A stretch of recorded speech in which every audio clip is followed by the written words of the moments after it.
Hey, hello. I am Darian Bailey, a library specialist at NC State University Libraries that specializes in creative design and video creation. And this is a one-take workshop. One-take workshops are pre-recorded workshops edited in post that are streamed or premiered on our library's channel. We also make these workshops to provide students at NC State with an understanding of the processes of professional creation that could be useful in their own creative projects, so feel free to interact with us in the live chat or comments. In this workshop, called Making Lo-Fi Music, University Library Specialist Tim Maurika and Graduate Extension Assistant of our Digital Media Lab, Maurika Smotherman, will teach you how to make lo-fi music using the music creation software Ableton. So welcome to our one-take workshop. Do you have any ideas, anything you want to do? I was just playing Brandy earlier today, okay. So perhaps Brandy inspired something. I don't know. 90s. We could go with a particular decade. Yeah. A word. A word. Just throwing out ideas here.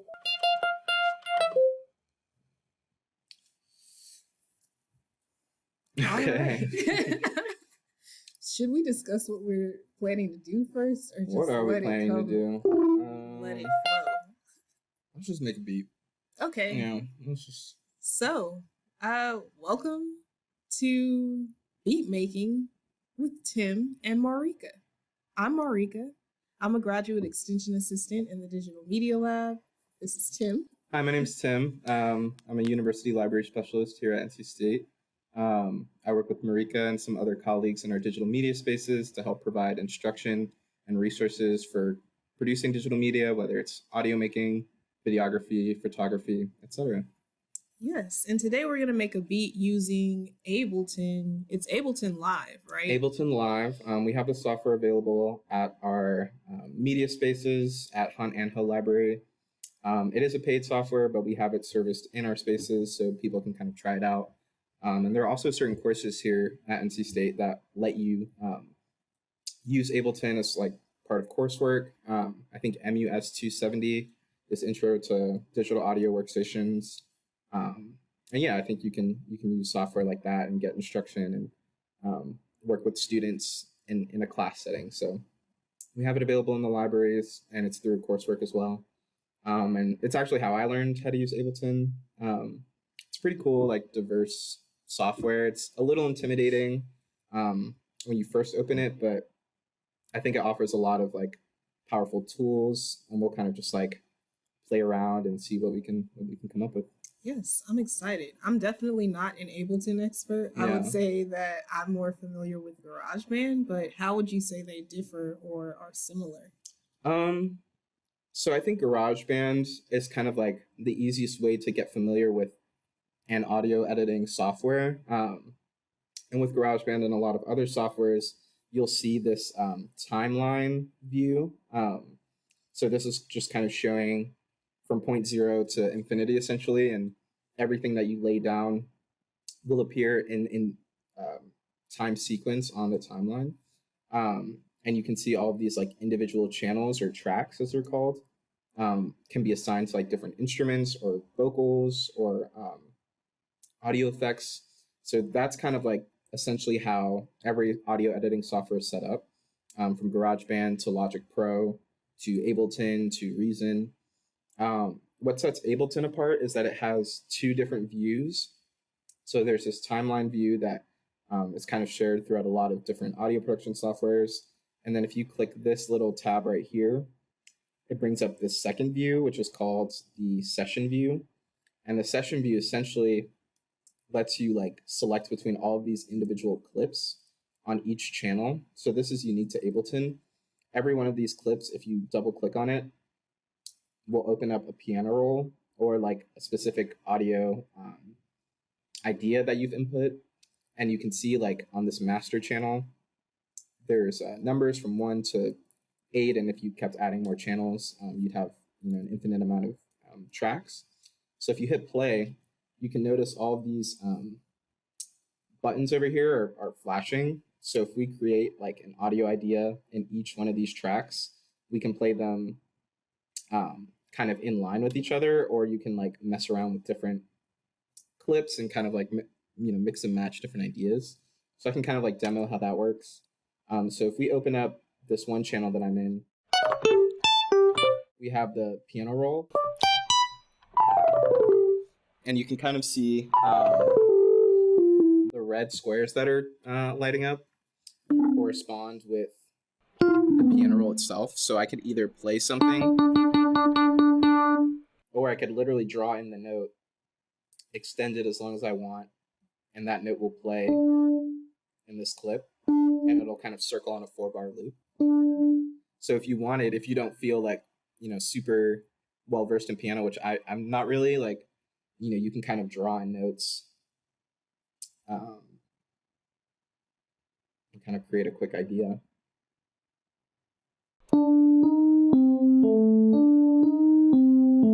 So that already kind of has like a rhythmic, idea to it. And then we can even copy this clip and paste it in any one of these clips here. And I'm just doing Command-C, Command-V. So now that clip is here and here. And I could even change this arrangement a little bit. So if I move this note down, move this note up.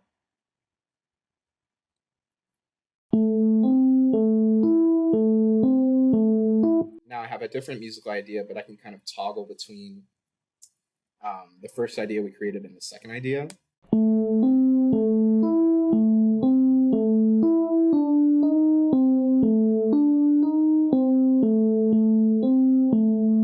So already, like, the clip view is kind of creating like a way for you to sequence between different ideas, and they're kind of like almost, you can use them as like storage too. So like if you just have one idea that like you're not really sure about, you can kind of just like keep it in a clip, and like you can create as many of these as you want, and work within like different clips to like mix and match ideas and kind of like store anything that you come up with, so you don't have to like scrap it. I love how you're describing them as audio ideas, because to me that emphasizes that no idea is wrong. Right. Like you can definitely play around and get creative with this. So I know that this is yours, right? Yeah. But we do have these available in the library. Correct. Yeah. So these are the general term for them is like an MIDI keyboard. MIDI has like an acronym. I can't remember what it stands for. MIDI. So MIDI keyboards essentially like are just controllers. So this thing doesn't emit sound on its own, even though it looks like a piano. If I unplug this from my computer, there's no speakers on board. It doesn't make any sound. The only thing that it's doing is controlling audio data that the computer is pulling up. What does it say it is? It says musical instrument digital interface. Which really doesn't mean anything. But yeah, essentially like, so what I have open right now, if I can pull it up, this is a software instrument. So this is through a company called Arturia, and they make a bunch of different software instruments. So right now we're on the electric piano, but I could change it to organ. I could change it to trumpet or flute. I could change it to bass. So this thing, is basically mapping out all of the keys. So a C here, on the jazz bass is still a key on the electric piano, is still a key on, the flute. Like it's all the same note. But using a MIDI controller in tandem with software instruments allows you to like basically have one instrument make a bunch of different sounds. And they're all mapped, to these keys that, that are still octaves apart. So yeah, that's kind of cool. And like you were saying, we have these available to check out, at the libraries, at the Ask Us desk, and then also in our digital media spaces. The other thing that's interesting about these is a lot of these newer controllers have like a USB input, so you can connect it directly to your computer. And that essentially like, opens up this whole world of like software instruments that you can control. And this is pretty portable. Like this doesn't even plug into the wall. So a lot of smaller controllers like that you can take to a coffee shop, take anywhere, and kind of make music where inspiration strikes, which is pretty cool. And then some of these like even double as their own instrument. So depending on how you route it from the computer, if you use the USB import, then it'll act as a MIDI controller. But if it has onboard sounds, there will usually be like a quarter inch jack, which is like the same that plugs into like an electric guitar. Okay. So if you plugged that into an audio interface, you could actually get the onboard sounds off of certain synthesizers or other MIDI controllers that have sounds on them. So you can kind of use them in multiple ways, which is pretty cool. Yeah. Sounds like you have an entire band. Yeah, in one exactly. So kind of like emphasizing the band part, we have these audio and MIDI channels. I'll delete the audio channels for now because that's essentially routing to like microphones or things that aren't digitally being made. But for the sake of this, we'll just work with MIDI channels right now, which Ableton opens up to for you in every like default project. But you can always right click and insert another MIDI channel, or there's the keyboard shortcut Shift Command T, which can create as many MIDI channels as you want. So if we opened up a different MIDI channel, we can make one for drums, and I'll just use what Ableton has. So they have a bunch of different drum kits like loaded. This one sounds kind of fun. So we can double click. It'll create a MIDI channel for this. But if you notice, this is still routing to the channel we had before with the flutes. You can see it coming out of the channel strip 3. So if we want to get it to route to the drums, all we have to do is click this little red button right here, which arms it. And now we've got the drum track loaded. We can also use the pads too. So similar idea, I could either tap out a rhythm or I could draw it in. So I'll do one drawn out and then I'll do one that I've kind of tapped out on here.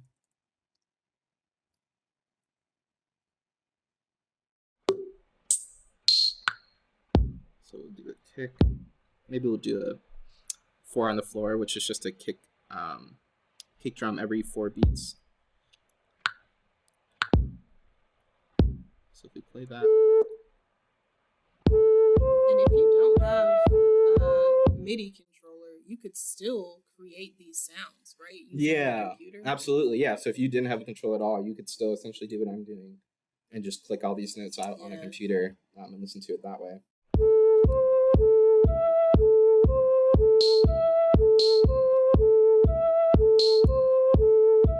So that's one idea. If we wanted, whenever you don't have a clip created, this little circle button acts as like a mini recording. So if I click the circle, it'll count me off.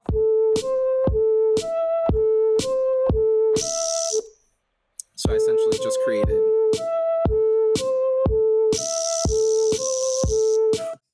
That's pretty long. But yeah, I can essentially create like my own recording. But if I tap on it, this will turn into a play button. So if I wanted to like tap out a recording, I just want to hit the record button.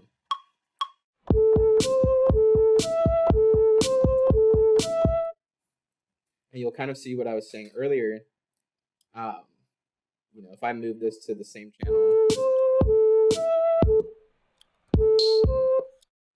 I can now play in the master these whole rows like in sequence.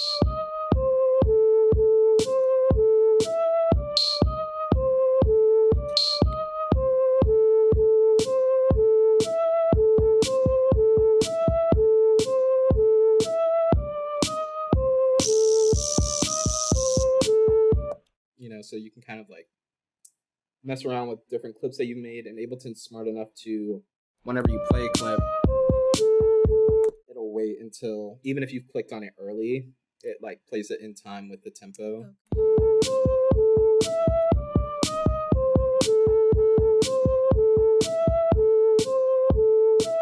And if we wanted to, we could just essentially record this into the timeline. So if we hit this big record button up here, it'll count us off. And if I tab back, you can see that it's printing that data onto the timeline.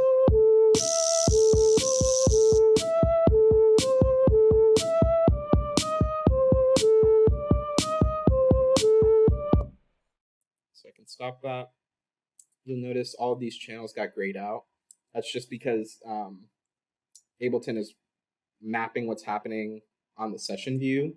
But if I just hit this play button right here, it shows everything that printed out. And even this data still, can still be manipulated. So I can, if I hover over the end of it, I can shorten the clip. I can bring it back, that kind of stuff. So even though it's printing onto the timeline, like even that is still, can be manipulated. Wow. Okay. So yeah, it gives you a lot of flexibility to like, if you just want a rough idea on there, you can do that. Sometimes I'll work within the timeline itself. I won't even work within clip view. Like, if I just wanted to record a drum ID, I could hit the record button. Oops, let me turn the metronome on, which is this button right here. So that it'll continue to play when I'm recording.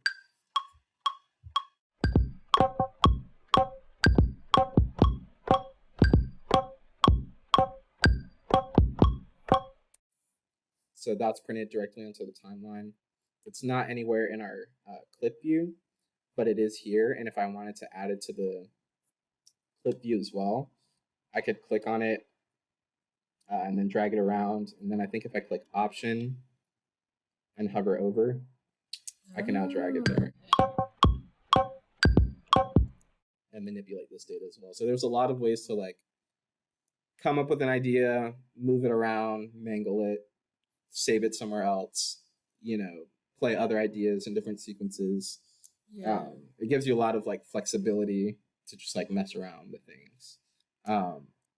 I can see the power behind it. Yeah, I think that's why beat makers tend to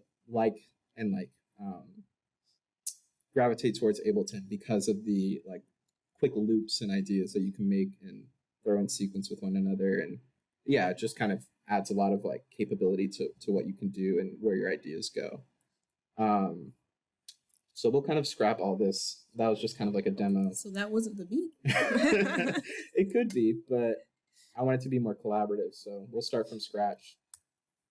Why don't you list out some instruments that sound interesting, and we can kind of go from there.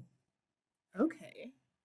Well, for some reason, I always love the sound of a saxophone. I don't know if that makes sense to like start with. Let's go for it. Let's see if this has a saxophone.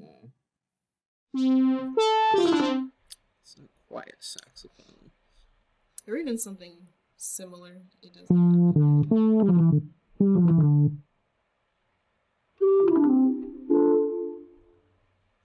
Classic brass.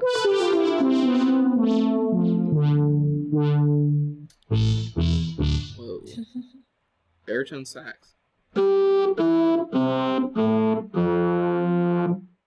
Not quite. That's a different type of saxophone. You'll notice that a lot of software instruments, even though they're listed as something, they're kind of like old little like kids keyboards that you would buy that like say they're a sound, but they kind of sound not funny. Quite. Maybe any sound that has to deal with jazz. Jazz, okay. Girl in Africa. What is that? I don't know. Not really getting that imagery. Yeah, what do they mean? Jazz, funk sounds, something groovy. You said you couldn't play the piano, but I hear something there. Go to church. Yes. Ooh. That's definitely triggering memories of childhood. A full schedule on Sunday. Sounds cinematic. Movie score. Intro. Opening scene.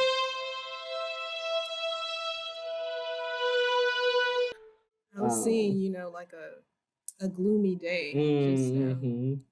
So this is just one of like many audio instruments, and this one isn't included with Ableton.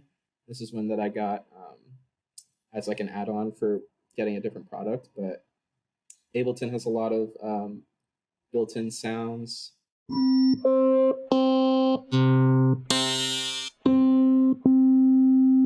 piano sounds kind of nice.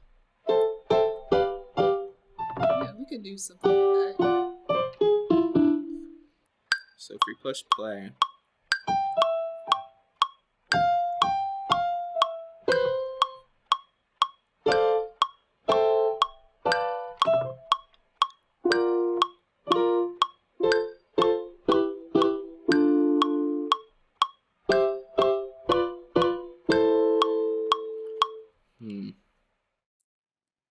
do you think we should try? Maybe we should try with a beat. Yeah. You think that'll be easier? I think we need a starting point. So I have this drum kit pulled up earlier.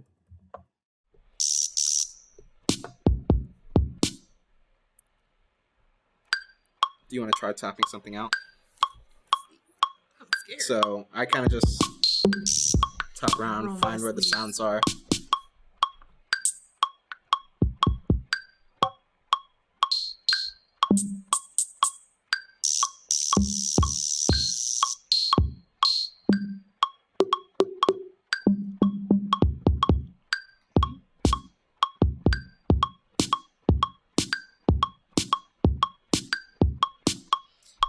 Something there. Let's try something with that. That actually sounds interesting.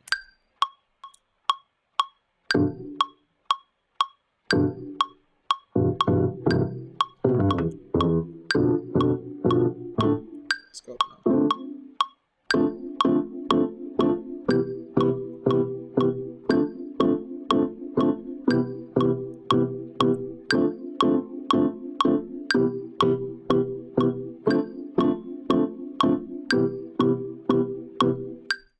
So you can see it recorded that whole take, like even just me messing around with it. Yeah.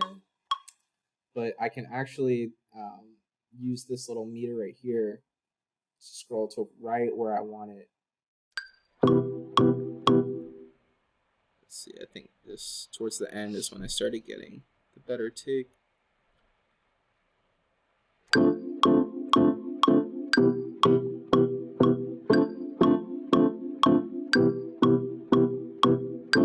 So now it's only looping that section.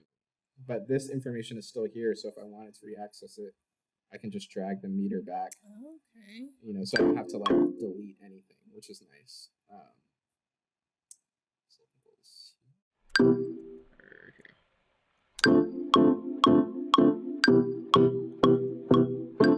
So then we can go and add a drum beat.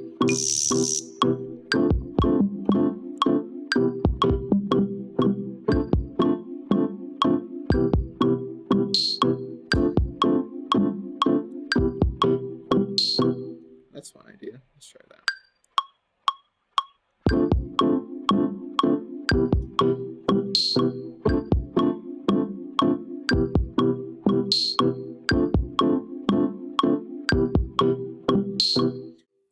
So that'll kind of record that. But again, what's interesting about MIDI is that all of this information, all this data is still manipulatable. So let's say if like I didn't get the timing right. So like we can see here, the kicks, this is the start of the measure, this like hard line right here. So you can see my kicks are kind of like out of sync. Like normally it would go like right there. So if I wanted to just snap it to the grid right where that beat starts, then I can have it like that. Or I could intentionally drag it back to kind of create like that human feel. So like we've talked about like Dilla and like all these people that have, producers and beat makers who are so in tune with like timing and rhythm and sound that they can intentionally make things sound offbeat, but that still like creates like an interesting rhythmic like texture. So you can kind of do that in Ableton. Like you can zoom in as much as you want on the timeline and kind of drag these, subtly to, kind of manipulate the timing like that. Or if you want everything to be super snapped to the grid, there's actually a shortcut for that. If you highlight all of the notes or hit Command A and right click, there should be an option to quantize. And if I hit quantize, you can see everything just kind of like adjusted really quickly. So that like literally snapped everything to like the closest note in the grid to make it like super on time. Yeah. So people, I think that's like a good thing to like have starting out, just to know what things in time sound like, and then slowly start to like mess with that. Yeah, exactly. Because I really like that approach of humanity, yeah, trying to make sure that it's not so mechanical, like robotic. I don't know. To me, that does sound better. Yeah, absolutely. End, and I think even that takes like an ear and patience to like understand, Because I don't know if it's something that I could do. Right. Like, and it probably is. I think it just requires like, not even requires necessarily, but the more you start to listen to something, like even these notes right here were kind of offbeat. But I don't know if they add anything rhythmically. So like, for example, I might just, snap those to where they should be in the grid.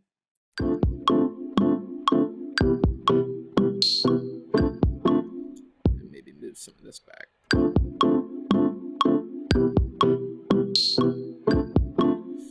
And you can hear the pianos kind of early, and that's just because I was like playing it weird, but I can even do the same things with these chords, kind of move them.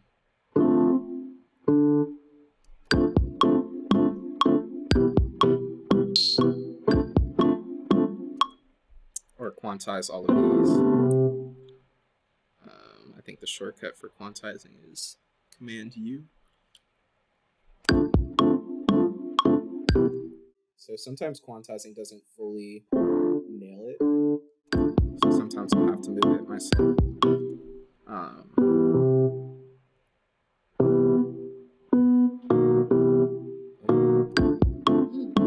Sounded interesting. Yeah, like you can. So like I created this chord shape, but I can kind of move it.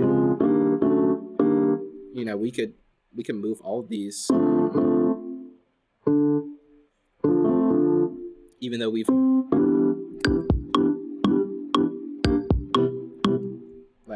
we can kind of manipulate what we played and make it sound different.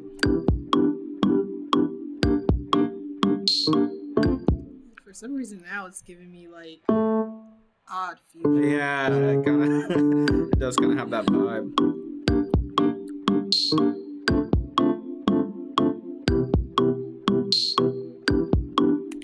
So now we've kind of created like a different musical idea.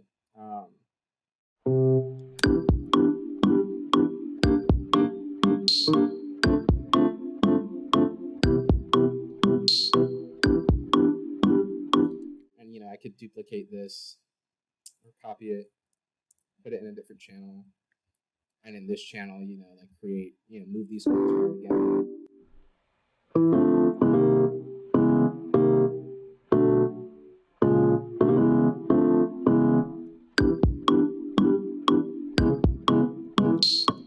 And kind of play them in different sequences like that. And even with this, like I can continue to add different percussive elements if we wanted to like jazz it up a little bit. There's like a hi-hat. Oh, so you can even just click in there. Yeah. So I could add more of a hi-hat sound. I can copy and paste that. Or there's a shortcut, Command D, to duplicate. Or I could kind of move these on the offbeat.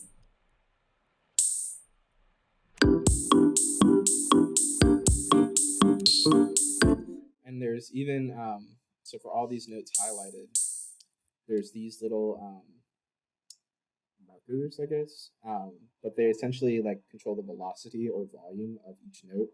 So when you're playing a note, you can kind of hear, the character of the sound is changing with how hard you press it. Oh, that's so interesting. Which is like kind of how it would happen in real life. Like if you hit a bongo or something harder, it's going to have a different louder, character. Yeah. So you can either manipulate that with how you play, or even if you play it a certain way, you can kind of manipulate. You can manipulate the velocity of the note even after you played it. If you kind of wanted to have like different character. I highlighted all these tambourine sounds, but I could have like one sound a little bit louder and one be like super quiet. And that's already kind of adding a different like rhythmic element to it.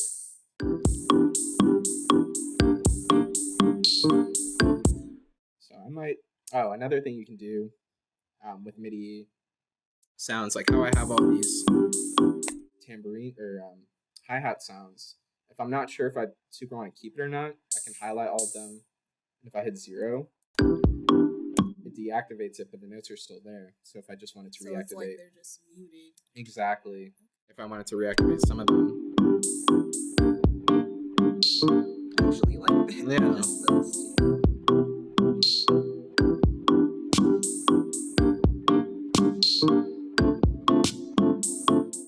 we could duplicate this one.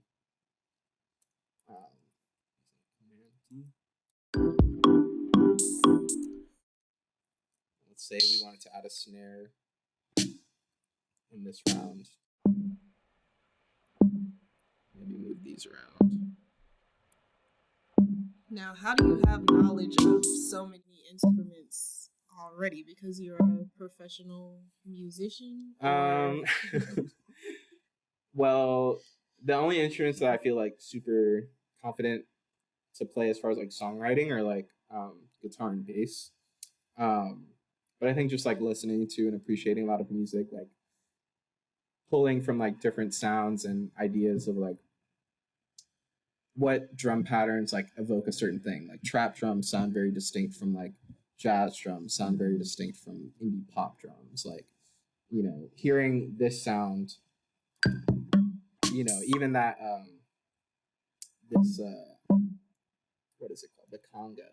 Like that does kind of have that like odd future, like early 2010s like hip hop element to it.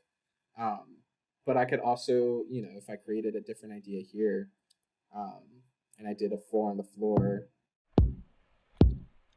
with like a snare in the middle, and played that idea.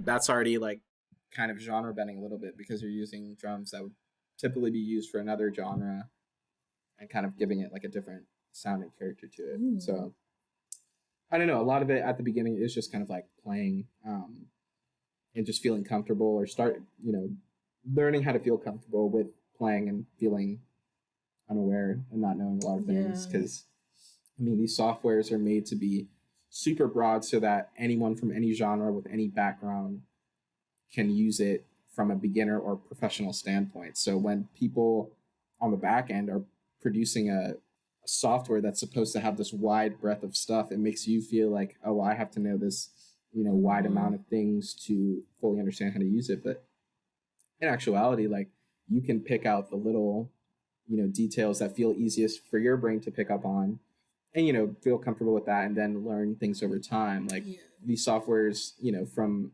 Ableton to even like the Adobe suite, like Photoshop and Premiere Pro, like all of these things are made with, the intention of multiple people with a regard, a wide array of skill sets to be able to like use these things. So it can kind of feel intimidating because that's how they were created to be, you know what I mean? But like, yeah, you can kind of pick apart what feels right for you. Yeah. Approach it that way. I mean, I already feel like I've learned so much from just watching you Yeah. use all of this. And I can definitely see now the distinctions between something like this and GarageBand, Yeah. where you really don't have as much control over the sounds that you're making. I mean, Right. you have some control, but not, I wouldn't compare it to this. Yeah. For sure. Yeah. So kind of continuing with this idea, and I soloed this song.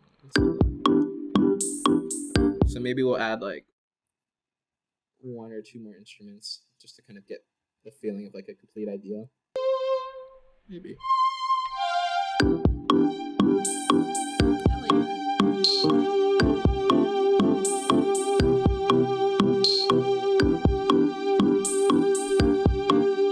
I like I always like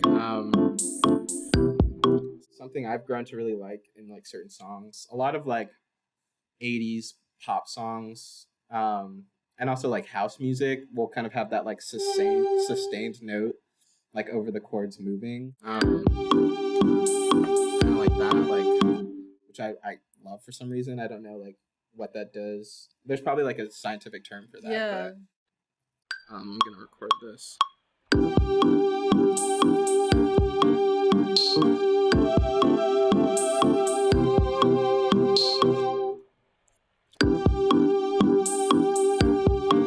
And you can kind of see, I didn't even really go into it, but Ableton has all these like different effects and stuff like that for each channel. So there's like these knobs that say send. So these tracks on the right hand side are send tracks or return tracks. So if I wanted to add, I can see like send A has reverb, send B has delay. So if I soloed the strings that we just added, I can see that send A and send B are here and they're both kind of at 0. So if I wanted to add a reverb, I could just turn this knob up. And if I wanted to add delay, you know, once I stop it, you can kind of hear the reverb and delay it's added. Same thing with the drums.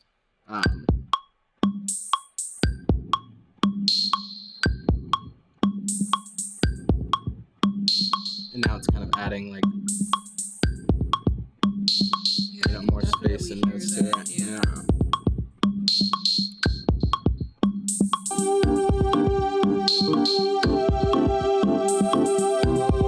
And I can turn the volume down or up.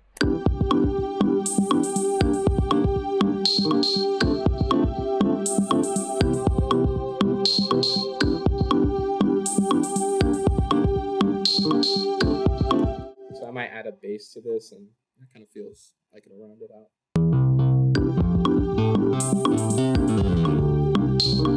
I don't hear that though. I feel like that does not.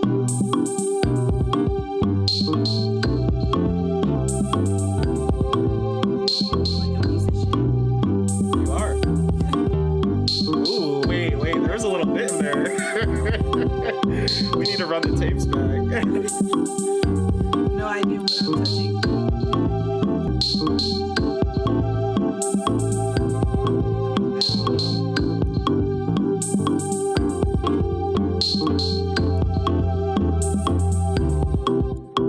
I have no idea what idea is here, but Maybe it'll be easier with just the piano playing. yes, I can just hear that.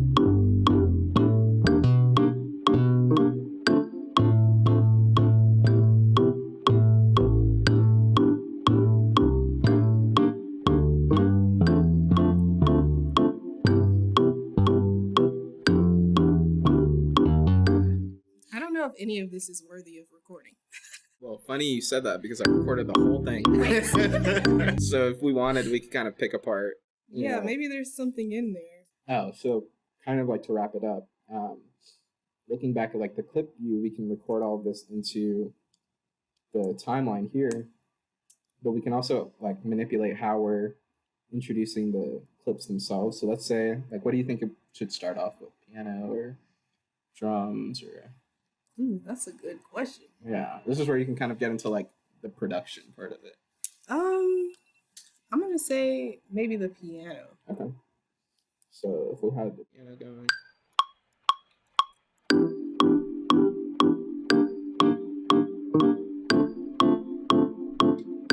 Maybe 2 bars. Yeah. Give some suspense.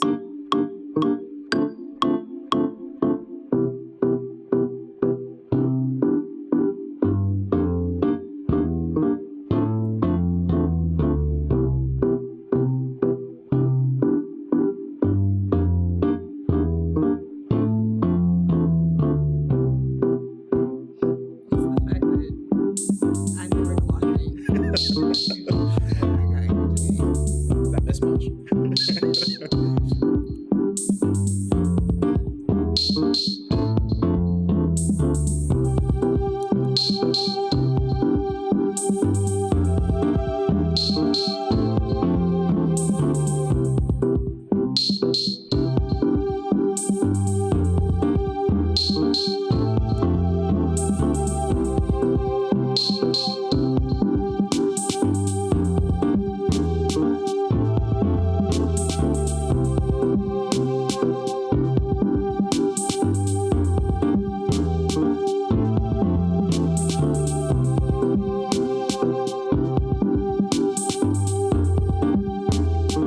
So we could stop it there.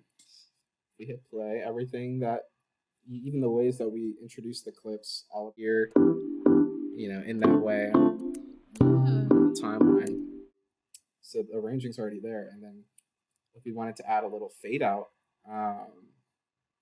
this is where automation comes in. Automation is basically like adding different effects, but in time with like what's happening on the timeline. So instead of like how we added reverb and delay earlier, that's happening throughout the whole track. But if we just wanted it to happen for a certain point and then become dry again, or without reverb or delay, we could add automation points to basically like play in time. So I'll show how that happens with volume. So for Ableton to access automation, there's this it's this button right here. It's very tiny.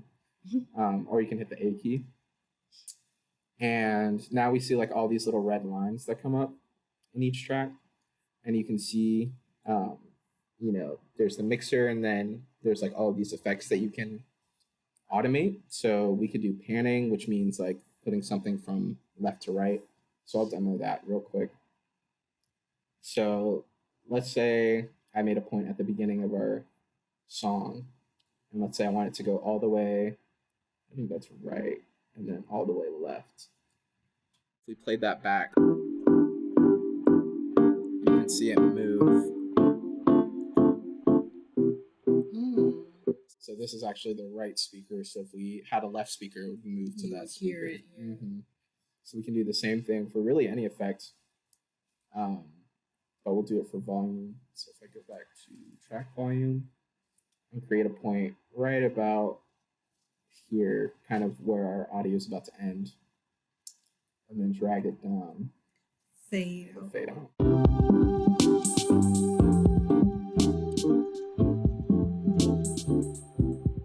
So now where are we selling this? Right. That's the real what question. Rappers or singers are you an artist? Podcasters. Who needs a beat? Yeah. So now, if we want to go ahead and export this idea, we can go to File at the top. But first, we'll want to save. So let's save this as Maurika Tim Fire Beat. It's a very fitting name. Yeah. And honestly, you should probably say maybe every 10 minutes or so.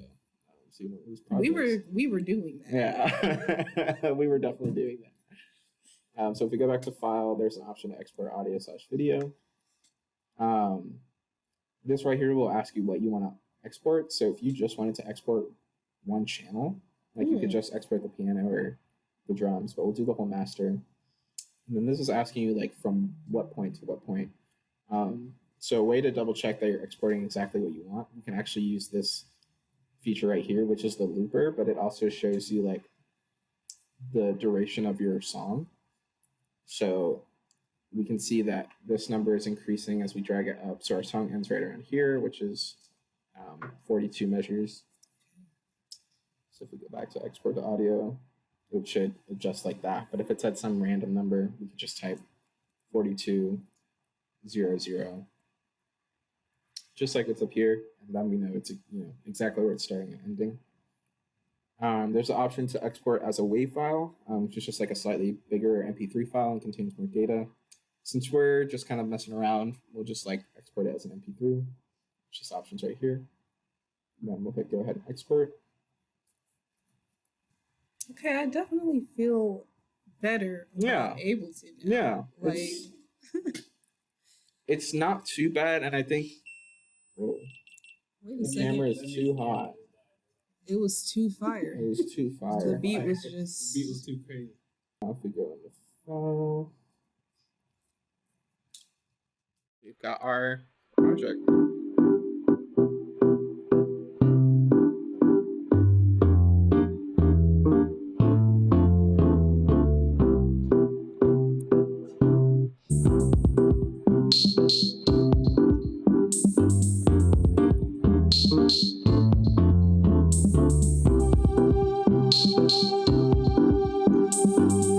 I like that.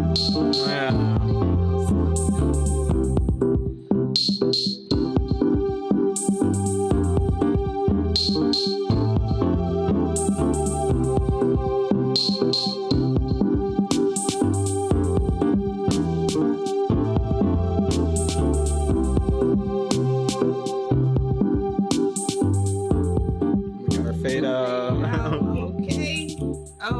Yeah. So yeah, with all that Ableton has to offer, I think it's just helpful to like remind yourself when you're working in it that it's meant to be complex, because it's meant to like work for a lot of different types of people who aren't you. Yeah. So it's just a matter of finding the ways in which it feels like it works for you, and that goes for anything. Whether it's it doesn't even have to be Ableton. It could be Logic Pro. It could even be GarageBand. Some people have found ways to take GarageBand to the next level and make it feel like an actual professional tool for them. So if that feels like more in line with what feels right for you, then yeah, just kind of go for that. I think the class that I took, we started in Ableton, and at first I was just kind of like, I have no idea what I'm doing. But I think because we started in it, I started to feel more confident and comfortable with it, and then it became harder to transition to Logic Pro or other softwares. For some people start there and they're like, I have no idea how to like transition to Ableton. Yeah. So, yeah, it just kind of depends on what feels right for you. Ooh, well, that was really fun. Yeah. I feel like a true beat maker now. Yeah, you are. I'm excited for our next beat making session. Yeah. And thank you for joining us and for watching us make a beat. Is there any closing remark that you want to make? Closing remarks. Do you watch Nardwuar interviews? I have. You know how he does his little sign off? Oh, so are we doing? Wait, Yeah. hold on. I gotta practice. Doot doot doot doot. Doot doot. Thank you for watching. For more library content like this, leave a like and comment on the video. Also, if you have any questions about the techniques or topics we talked about, reach out to us using the links in the description. So until next time, peace.